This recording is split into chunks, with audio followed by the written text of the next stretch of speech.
Hello विद्यार्थी मित्रों, online शिक्षण में आपणे अगाऊ घणा बधा विडियो समझ्या छे। हवे आज आपणे प्रकरण 12 हेरोनનું सूत्र, प्रकरणનું नाम है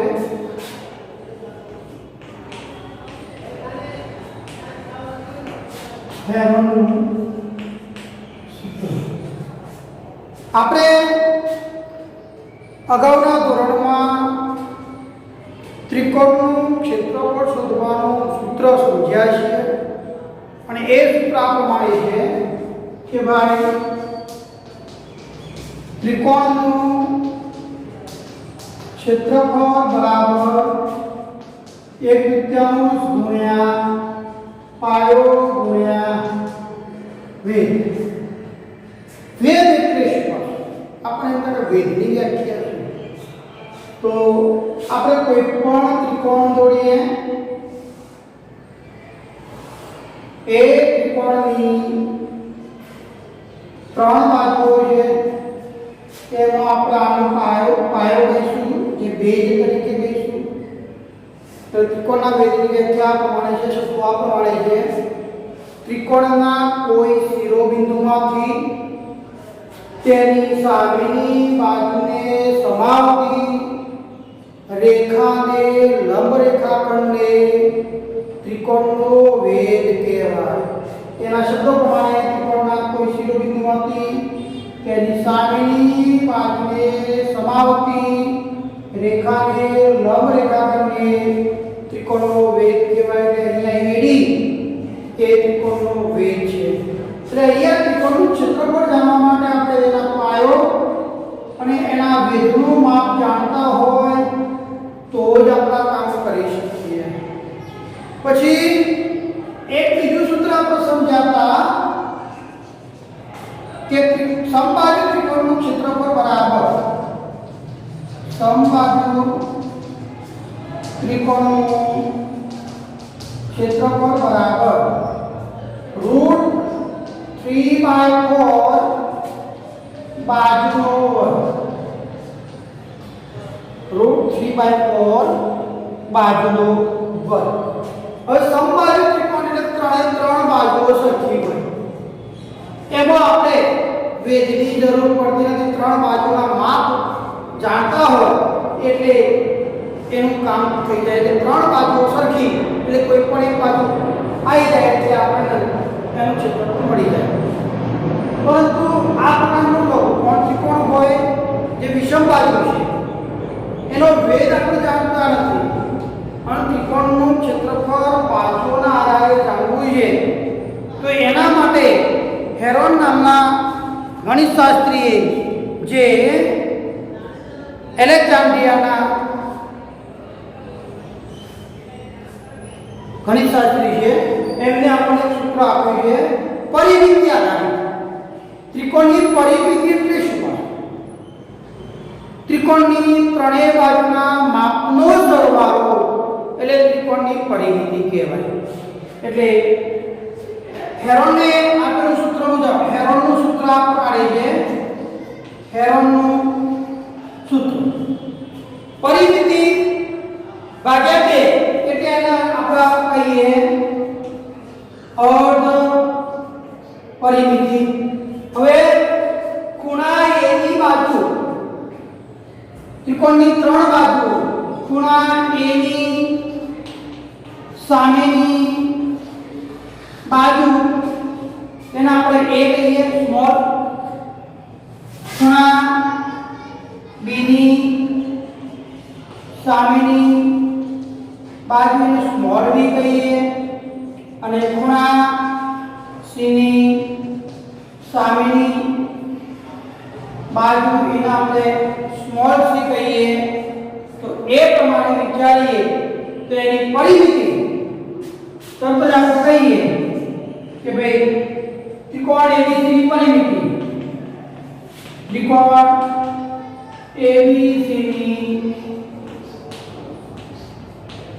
પરિમિતિ બરાબર ત્રણે બાજુ એટલે a + b + c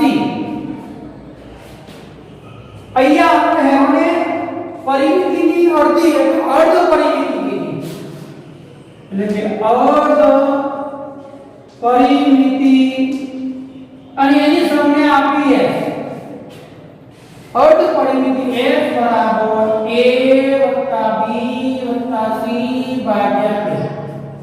અને આના ઉપરથી હેરોનિક સૂત્ર આપ્યું, જે હેરોન સૂત્ર તરીકે ઓળખાય છે.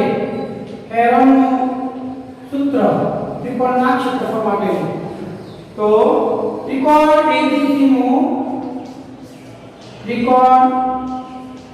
ABC નું ક્ષેત્રફળ બરાબર વર્ગમૂળમાં s કૌંસમાં s - a કૌંસમાં s - b કૌંસમાં s - c. આ સૂત્ર આધારિત આપણે આ ચિત્રમાં દાખવવામાં આવે છે. તો ત્રિકોણની વાત કરીએ તો ત્રિકોણની 3 બાજુઓ 3 ખૂણા એના આધારે આપણે અગાઉ ચર્ચા કરી ચૂક્યા છીએ. હવે ત્રિકોણનું ક્ષેત્રફળ 1/3 પાયો ગુણ્યા વેધ, જો વેધ જાણતા હોય, પાયામાં આપ્યો હોય તો ત્રિકોણનું ક્ષેત્રફળ શોધી શકીએ. પછી આપણે સમબાજુ ત્રિકોણની વાત કરી કે સમબાજુ ત્રિકોણમાં ક્ષેત્રફળ શોધવું તો √3/4 બાજુનો વર્ગ કરી શકીએ. અને હેરોન નામના આપણે શાસ્ત્ર જાણવેલું છે, એને આપણે એવું કીધું ખૂણા a ની સામેની બાજુ a, ખૂણા b ની સામેની બાજુ b, ખૂણા c ની સામેની બાજુ c કીધી. તો ત્રિકોણ ABC ની પરિમિતિ થાય a + b + c, એની અર્ધ પરિમિતિ s બરાબર a + b + c ભાગ્યા 2. હેરોનનું સૂત્ર એના પરથી આપણે મેળવ્યું છે.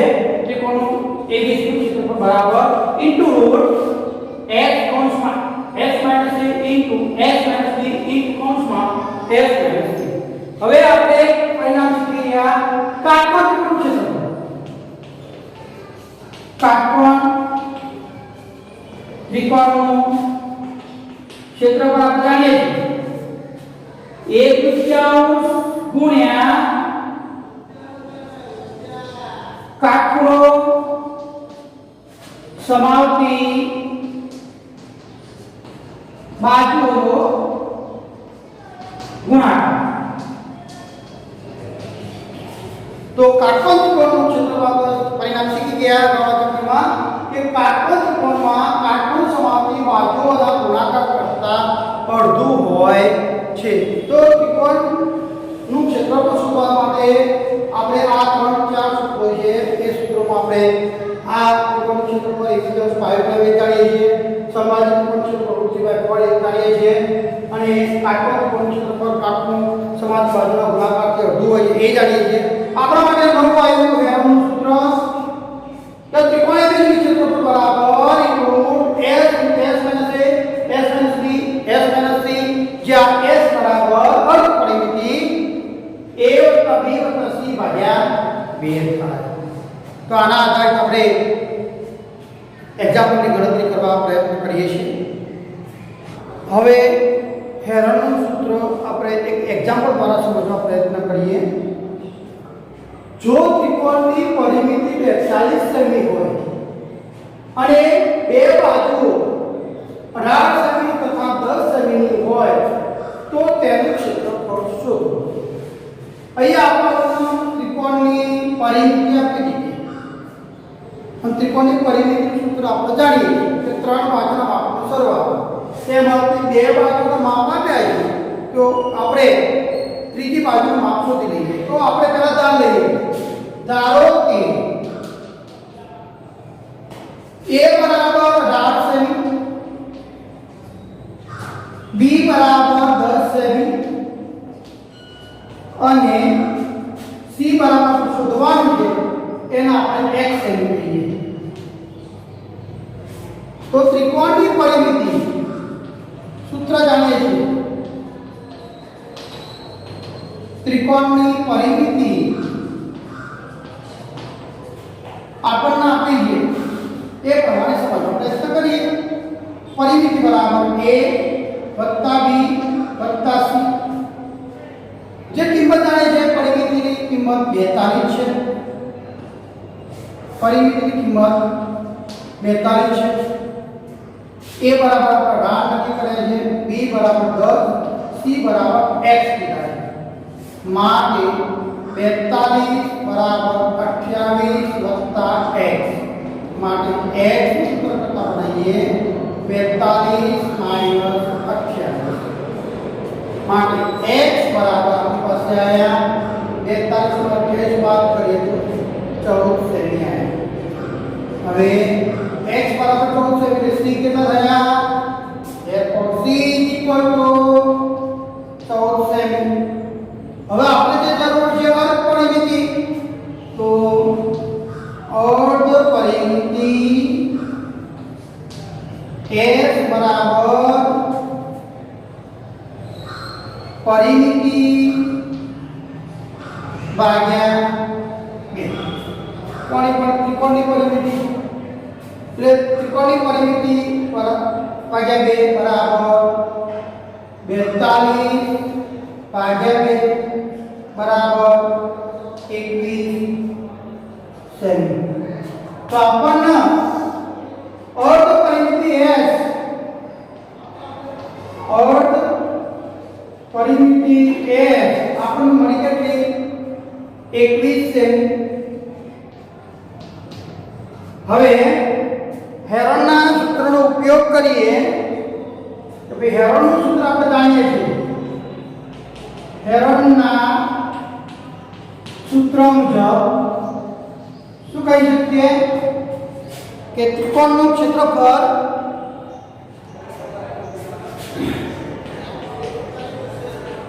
त्रिकोणનું ક્ષેત્રફળ બરાબર વર્ગમૂળમાં s s minus a s minus b s minus c એમાં આપણે જે જાણીએ છીએ કિંમત મૂકી દઈએ તો બરાબર વર્ગમૂળમાં s ની કિંમત 21 minus 18 21 minus 10 અને 21 minus 14 तो बराबर वर्गमूळમાં 21 गुण्या 21 માંથી 18 જાય તો 3 વખતે ગુણ્યા 21 માંથી 10 વધે એટલે 11 વખતે ગુણ્યા 21 માંથી 14 જાય એટલે 7 વખતે જો 7 તારી 21 21 गुण्या 21 गुण्या 11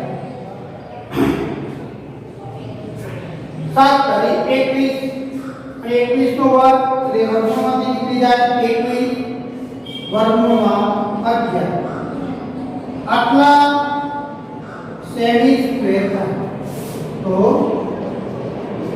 ત્રિકોણનું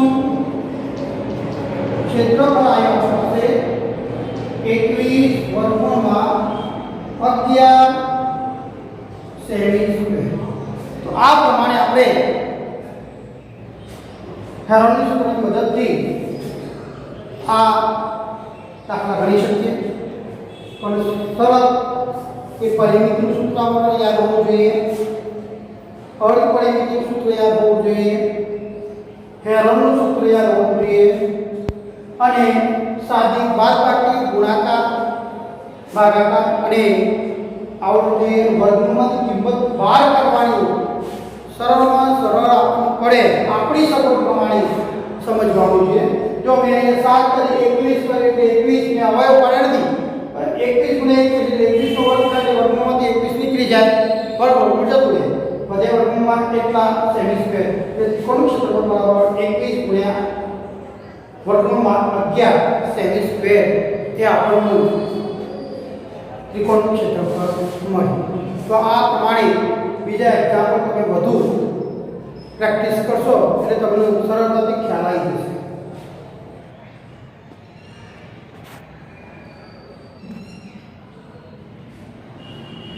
હોમવર્ક સ્વાધ્યાય 12.1 ના એક્ઝામ્પલની ગણતરી નોટબુકમાં કરવી ઉદાહરણ 1, 2 અને 3 ની ગણતરી કરવી આ હોમવર્ક તમારી નોટબુકમાં ગણતરી કરી તમારા વિષય શિક્ષકને સ્કૂલમાં હોમવર્ક બતાવી જવું.